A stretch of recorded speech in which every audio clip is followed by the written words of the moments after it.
우리가 삶을 살다 보면 우리 인생에는 많은 갈등, 문제 이러한 것들이 파도처럼 몰려옵니다. 그래서 이제 뭐 이야기 중에 하나는 인생은 B와 D 사이의 C다라고 이야기를 합니다. 그러니까 B, 벌스, D, 데스 사이에 우리의 인생은 초이스가 계속해서 이루어진다. 그러니까 태어나서부터 죽을 때까지 우리는 계속해서 무언가를 선택해야 하는, 그로 인해서 오는 갈등도 문제도 계속해서 오게 됩니다. 그러다 보면 우리의 삶에서는 억울한 일도 있을 수 있고요, 깊은 배신감에 빠지는 경우들도 있습니다. 그럴 때 마음속에서 불쑥 떠오르는 생각은 이 상황에서 어떻게 해야 이길 수 있을까를 생각을 하게 됩니다. 왜냐하면 우리 안에는 누군가를 이기고 싶어하는 그런 마음들이 있기 때문입니다.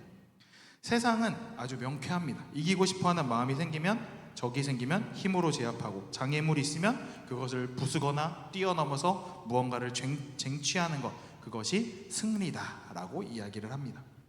그래서 나의 정당함을 증명하면서 또 상대가 잘못했다라는 것을 드러내는, 그래서 승리하는 것, 굴복시키는 것, 이것이 세상의 승리 공식입니다. 하지만 오늘 우리가 본 이 말씀을 보면 세상에서 하는 그 승리의 공식, 세상의 방법이 우리가 따라야 할 것은 아니다라는 것을 보여주고 있습니다. 그래서 우리의 상대에게 계속해서 은혜를 베푸는 그 모습, 그것이 어떠한 것인지를 좀 살펴보려고 하는데, 우리나라에는 상대에게 은혜 갚는 것에 대한 이것이 좀 뿌리 깊게 내려 있습니다. 어렸을 때는 뭐 여러 가지 전래동화나 이런 것들을 보면서 선을 행해야 된다, 다른 사람들에게 은혜를 베풀어야 한다, 그러면 이제 다시 좋은 것들이 돌아올 것이다 라고 생각을 합니다. 그래서 뭐 사필귀정이라는 사자성어를 쓰기도 하고요, 어렸을 때 뭐 은혜 갚은 까치, 뭐 은혜 갚은 두 뭐 하면서 동물조차 은혜를 갚는다 라고 하면서 사람들에게 은혜 갚는 것에 대해 이야기를 합니다. 사자성어 중 결초보은이라는 단어가 있습니다. 이 결초보은은 중국 춘추시대 진나라의 위과라는 사람이 있었는데, 그의 아버지 위무자가 이제 아프게 되면서 자신의 첩 중에 한 명이 있었는데, 아들을 불러서 내가 죽으면 이 첩을 좋은 곳에 시집 보내라 라고 이야기를 합니다. 그리고 시간이 흘러서 이 아버지가 위중하게 돼서 다시 아들을 부릅니다. 뭐라고 하냐면, 야, 내가 죽을 때 저 첩도 같이 묻어라 라고 이야기를 하면서 유언을 2개를 남기고 죽게 됩니다. 그래서 이 아들이었던 위가가 고민을 하다가 아버지가 좀 더 맑은 정신을 이야기했던 대로 이 첩을 이제 다른 곳에 시집을 보내서 계속해서 살아갈 수 있도록 만들어줍니다. 후에 위가가 장군이 되어서 이웃나라에 전쟁을 하러 갔을 때 이제 당시 적장이었던 사람이 도망을 가고 있었고, 위가가 잡으려고 쫓아가고 있었던 상황입니다. 그러다가 이 적장이 달리는데 갑자기 풀이 매듭을 지어지는, 그래서 그 풀에 걸려 적장이 넘어지고 위가가 그 적장을 잡으면서 공을 세우게 됩니다. 그리고 꿈에 한 노인이 나타나면서 이 노인이 뭐라고 하냐면, 너가 그 시집 보내줬던 첩의 아버지인데 그 은혜를 기억해서 내가 지금 이제 죽어서까지 와서 이 풀을 묶어서 은혜를 갚는다 해서 결초보은이라는 이야기가 나오게 됩니다. 우리는 이 이야기를 들으면서 은혜를 입었으면 갚는 것이 마땅하지, 선을 베푸니까 복으로 돌아오는구나 라는 것을 깨닫게 됩니다. 그런데 만약 내가 살려준 사람이, 내가 도와준 사람이 그 은혜를 잊고 도리어 나에게 화를 가지고 온다거나 아니면 복수를 하기 위해 온다라고 했을 때 우리의 마음은 충격을 받고 배신감을 느끼는 그러한 상황일 것입니다. 그래서 선을 베풀어 봐야 소용이 없다.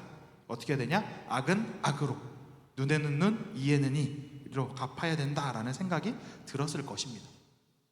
오늘 말씀에서 나오는 다윗 또한 은혜를 베풀었고 선을 베풀었는데 그 대가가 다시 악으로, 배신으로 돌아오는 모습을 보여줍니다. 이 우리가 읽었던 26장 전에 24장을 보면 엔게디 광야에서 다윗을 죽이려 온 다윗은 동굴에서 이제 용변을 보고 있던 사울을 죽이지 않고 왕의 옷자락만 잘라서 살려주는 선을 베풉니다.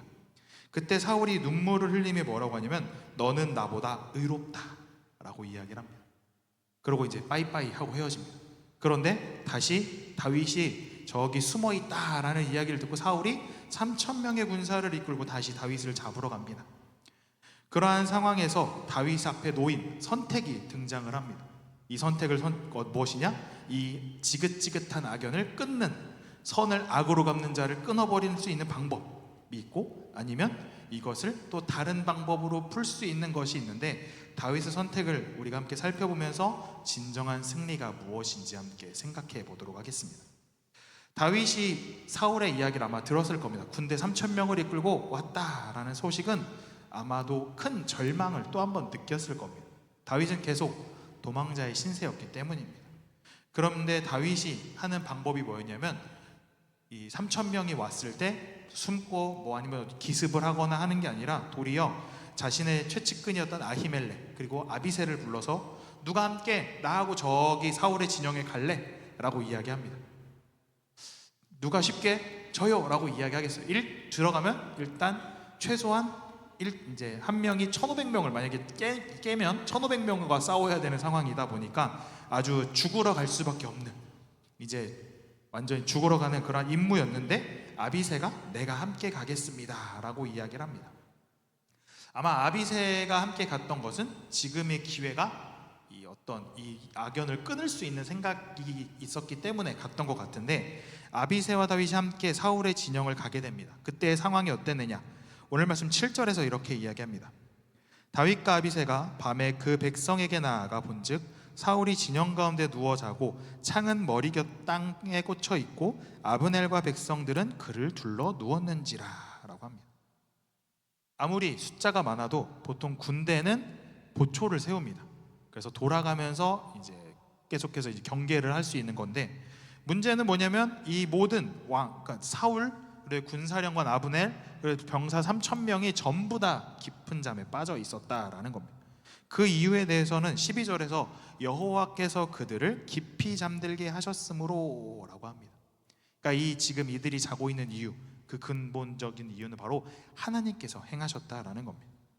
여기서 말하는 깊은 잠이라는 것은 히브리어에서 몇 번 등장하지 않는데 하나님께서 재우시는 하나님이 무언가 특별한 일을 하실 때 하는 건데 등장했던 것이 창세기에 아담을 재우시고 하와를 만드실 때 그리고 아브라함을 재우시고 하나님과 아브라함이 언약을 맺으실 때 하나님께서 아담을 깊이 재우시고 하나님께서 아브라함을 깊이 재웠다라고 할 때 쓰는 단어입니다. 그러니까 지금 이 상황 사울과 모든 군사들이 잠자고 있는 이 상황도 하나님께서 무언가 하시기 위한 상황이었다라는 겁니다. 그런 상황에서 지금 다윗과 아비새가 가게 됩니다. 쿨쿨 자고 있어요. 아비새가 딱 갔는데 왕도 자고 모든 군사가 다 자고 있는 상황에서 왕의 창과 왕의 물병이 옆에 놓여진 상황, 이 상황에서 아비새가 뭐라고 이야기하는가? 오늘 말씀 8절에서 이렇게 이야기합니다. 아비새가 다윗에게 이르되 하나님이 오늘 당신의 원수를 당신의 손에 넘기셨나이다. 그러므로 청하오니 내가 창으로 그를 찔러서 단번에 땅에 꽂게 하소서. 내가 그를 2번 찌를 것이 없으리다니 라고 합니다. 아비새가 다윗에게 제안을 하죠. 이제 어떻게 보면 지극히 현실적인, 누가 봐도 논리적인, 왜냐하면 지금 사울을 딱 죽이면 깔끔합니다. 복수를 하러 올 사람도 없고 뭐 이스라엘의 왕도 없어지기 때문에 이 상황만 잘하면 이제 다윗이 왕이 될 수도 있는 상황. 그러면서 심지어 아비새가 뭐라고 하냐면 이것은 하나님이 오늘 당신의 원수를 당신의 손에 넘겼다. 그러니까 하나님이 모두를 재우는, 마치 하나님께서 모든 판을 다 짜서 이제 다윗이 가서 찌르면 끝나는. 그러니까 아비새가 뭐라고 하냐면 내가 당신이 좀 그러면 내가 가서 2번도 아닌 원샷에 딱 한 방에 끝내겠다라고 이야기를 합니다. 우리에게도 여러 가지 문제들이 있을 때, 어떠한 상황이 왔을 때 이것을 해결할 수 있는 기회가 온다. 마치 하나님께서 이 모든 것들, 그래서 상대방을 무너뜨리고 상대방을 깨뜨리는 이러한 일이 왔을 때 이것이 하나님께서 모든 것을 계획하시고 이제 내가 선택만 하면 되는 그러한 상황이구나, 이거 모든 것이 하나님의 뜻이구나, 계획이구나 라고 생각할지도 모릅니다. 아비새도 지금 앞에 놓인 이 문제, 사울과 군사들이 쳐들어왔던 문제를 해결하기 위한 방법 무엇인가? 바로 가서 사울만 죽이면 된다. 이것이 문제를 해결하는 유일한 방법이다 라고 생각을 합니다. 그런데 다윗은 그 문제를 거기에만 집중해서 해결하려고 한 것이 아니라 그 너머에 있는 하나님을 향하여 보고 있다라는 것입니다. 그래서 다윗이 아비새에게 뭐라고 하냐면 죽이지 말라라고 하면서 말립니다. 그러면서 뭐라고 하냐면 이 사울을 향하여 여호와의 기름 부음 받은 자라고 하면서 이 사람을 죽이면, 이 사람을 치면 죄가 없겠느냐라고 합니다. 그러니까 다윗의 마음속에는 계속해서 이 사울이 분명 마음에 들지는 않겠죠. 뭐 자신의 장인이기는 하지만 계속해서 자신을 죽이려고 쫓아오기도 하고 수금을 탈 때 창으로 막 던져서 죽이려고도 하는 이러한 약간 이게 뭐랄까요, 애매모호한 관계이지만 자신의 목숨을 노리는 사람이었을 텐데, 그런 사울이 어떠한 존재인가, 누구에게 속하여 있는가를 분명히 알고 있었습니다. 비록 사울이 하나님을 떠나 하나님 뜻대로 살아가지 않던 왕이었음에도 불구하고 다윗은 그가 하나님의 기름 부음을 받은 자, 하나님께서 세우신 사람이다라는 것을 계속해서 그는 알고 있었습니다. 그렇기 때문에 세우는 분도 하나님이요 그를 폐하는 것도 사람의 손이 아닌 하나님께서 하셔야 한다라고 그는 생각을 했습니다.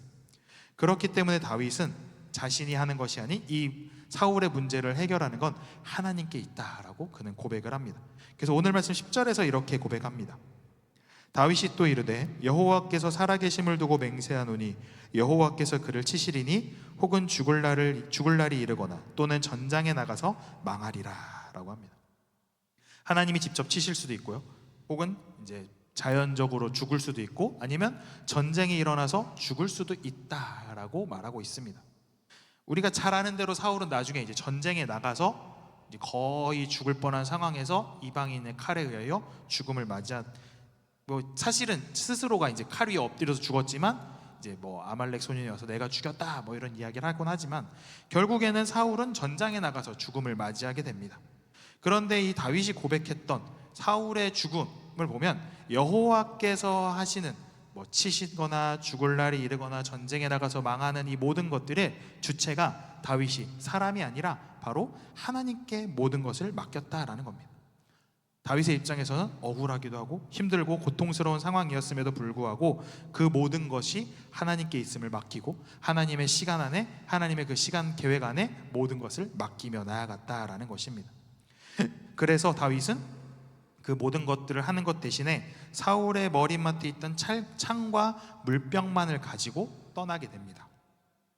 이 창과 물병, 어떻게 보면 별다른 수확이 없는 것 같지만 이것이 바로 다윗의 진정한 승리를 증명하는 강력한 증거였다라는 것입니다. 그래서 결국은 다윗은 폭력이 아닌, 복수가 아닌 자비로, 선으로, 은혜를 베풀므로 그가 승리를 거두게 되었다라는 겁니다. 그러면서 다윗이 함께 다시 그곳을 나와 높은 곳으로 향하게 됩니다. 그러고 나서 다윗이 누구를 부르냐면 사울이 아니라 아브넬을 부르는데, 아브넬에게 뭐라고 하냐면 아브넬아 아브넬아 라고 부릅니다. 그러니까 아브넬이 일어나죠. 그러더니 아브넬이 뭐라고 대답하냐면 굉장히 재밌습니다. 뭐라고 하냐면 왕을 부르는 너는 누구냐 라고 합니다. 다윗이 사울아 사울아 라고 하지 않고 아브넬아 라고 했는데, 자기를 마치 왕처럼 왕을 부르는 너는 누구냐 라고 대답을 합니다. 나중에 사울이 죽고 나서 아브넬의 모습을 보면 마치 자신이 이 나라의 2인자이지만 사실상 1인자, 그러니까 이 왕을 마치 요즘 속된 말로 바지 사장처럼 세워놓고 자신이 모든 권력을 주무르는 위치에 올라가게 됩니다. 그런 것처럼 지금 이 아브넬은 아직 사울이 왕이지만 마치 그 외의 모든 것들을 자기가 잘 이렇게 주무르고 다스리고 있다라고 그는 생각을 했습니다. 그러니까 이러한 이야기를 하고 있는데 다윗이 그 아브넬에게 이렇게 이야기하죠. 오늘 말씀 15절에서 이렇게 이야기합니다. 다윗이 아브넬에게 이르되 내가 용사가 아니냐, 이스라엘 가운데 너 같은 자가 누구냐, 그러한데 내가 어찌하여 내 주 왕을 보호하지 아니하느냐, 백성 가운데 한 사람이 내 주 왕을 죽이려고 들어갔었느니라 라고 합니다. 지켜 세우죠. 너 같은 용사가 어디 있느냐, 이스라엘 가운데 어디 있느냐 라고 하지만 그러면서 뭐라고 하냐면 본론은 그런데 왕을 왜 지키지 않느냐, 왕을 죽이려 왔던 자가 들어갔다 나왔는데 너는 뭐 하고 있느냐라고 이야기를 합니다. 그러면서 자신이 가지고 있었던 결정적인 증거를 보여주는데 오늘 말씀 16절에서 이야기합니다. 내가 행한 이 일이 옳지 못하도다. 여호와께서 살아계심을 두고 맹세하노니 여호와의 기름 부음 받은 너희 주를 보호하지 아니하였으니 너희는 마땅히 죽을 자이니라. 이제 왕의 창과 왕의 머리 곁에 있던 물병이 어디 있나 보라 하니 라고 합니다.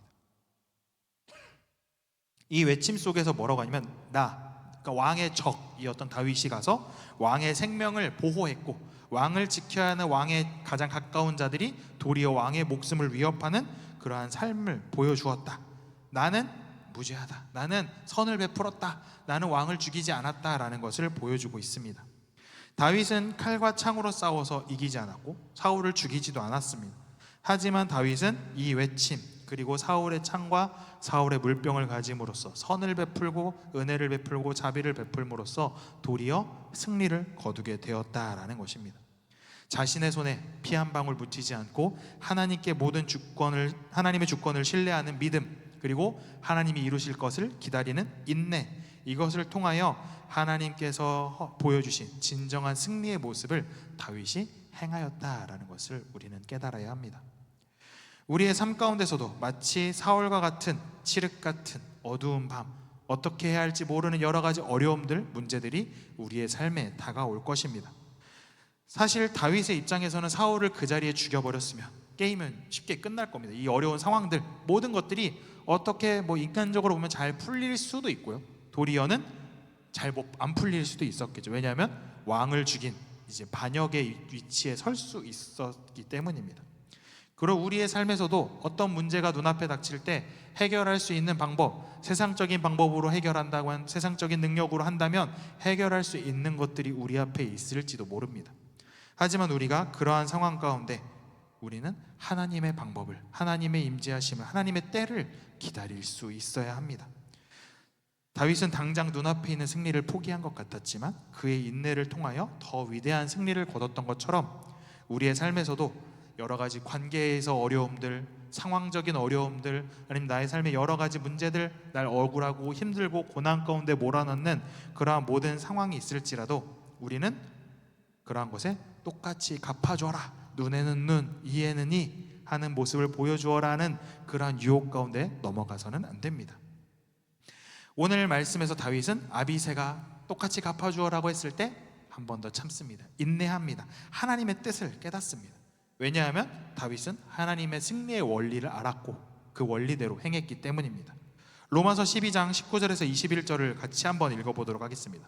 그러면 같이 읽겠습니다. 시작. 내 사랑하는 자들아, 너희가 친히 원수를 갚지 말고 하나님의 진노하심에 맡기라. 기록되었으되 원수 갚는 것이 내게 있으니 내가 갚으리라고 주께서 말씀하시니라. 내 원수가 줄이거든 먹이고 목마르거든 마시게 하라. 그리함으로 내가 숯불을 그 머리에 쌓아 놓으리라. 악에게 지지 말고 선으로 악을 이기라.